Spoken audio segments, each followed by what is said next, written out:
Something big just happened, and it flew over most people's heads. What's going on, YouTube? Welcome to We Sibs, West Coast, East Coast Siblings, where we talk about your favorite movies and TV shows. I'm Chris Grant Jr., and today we're talking episode 14 of Vikings Season 6, Part 2. Now, the entire second half of the season has released on Amazon. If this is your first time with us, be sure to hit the subscribe button and click the bell so you don't miss an episode. This is going to be a recap, review, biggest takeaways, reactions, all rolled into one video. So sit back, relax, grab a snack, and let's dive into it. Also, quick announcement, We Sibs is now on Patreon, so if you want to support the channel and get access to a lot of behind-the-scenes stuff, as well as our weekly phone call with me, Sid, and our friends from the Lotta Quente Ledger, all talking about pop culture, all the newest Marvel, DC, TV shows, everything that we're covering, be sure to go and click the link to our Patreon down in the description below. Let's get into it. So we're going to break this down top 9 style, of course, ending with the big significant development, so stick around for that. Starting off with number 1, Harold becomes king officially. Now, we knew this was going to happen.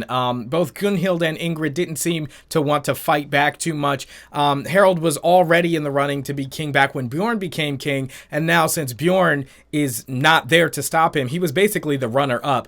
He's pretty much claiming that throne. Now, what's interesting is that he does want to marry both Gunhild and Ingrid, and so maybe that will help soften any divide between the peoples as far as a vote. He showed up right during the vote, but now it's official. We knew this was going to happen, and yeah, King Harold is king of Kattegat, at least for now. Number 2 is Igor Escapes, and he does it way too easily. I have a huge gripe with this because they were building this up. It seemed like Oleg was aware at least somewhat that something was afoot, something was going on, but no.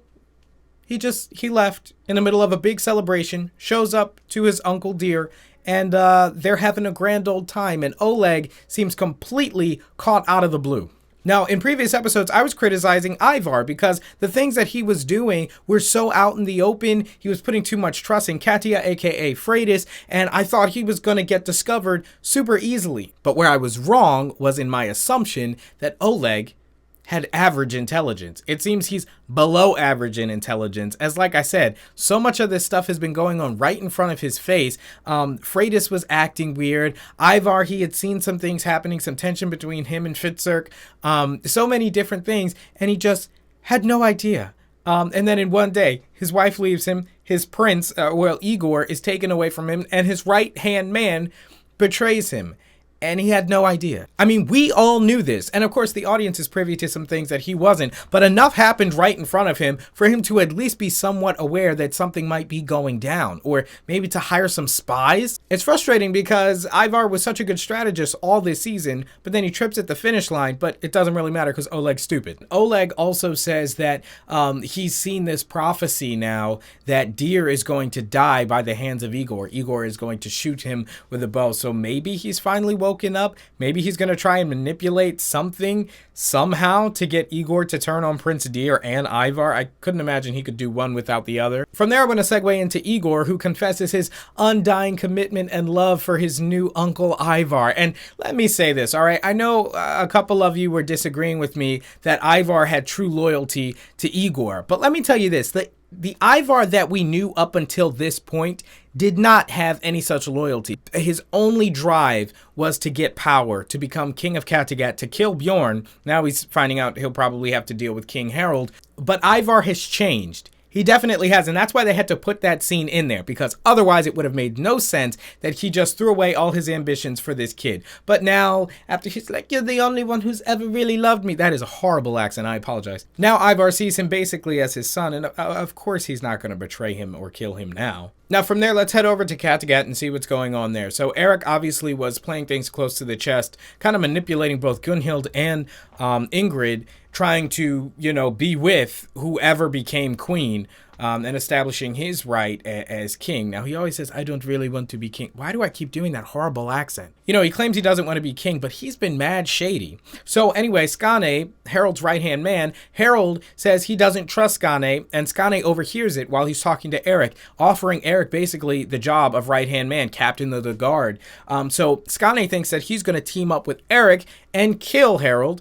making Eric king. So I thought it was all going to hit the fan, but Eric knows better than that, and he does something really clever. He teams up with Skane, and then at the last minute betrays him, and he kills two birds with one stone, getting rid of his opposition and also endearing himself to King Harold as a trusted, worthy right-hand man. And then also Ube, Oter, and the others, they arrive finally in Greenland, which we all knew is not so green, and things quickly descend into chaos. Basically, there's nothing to eat. They're trying to cultivate the land, they're trying to do something. A whale washes up on shore, and it's on Kjetil's land, and he claims it, and people respect it for the most part. It is on his land, but he's using it now to set himself up as king. He is their king because basically if you oppose him, he won't give you any of the food, the whale basically, that's on his land. And I mean, are we really surprised? We knew Kjetil was a crazy man and that, you know, any opportunity that he got to seize power, he was going to take it.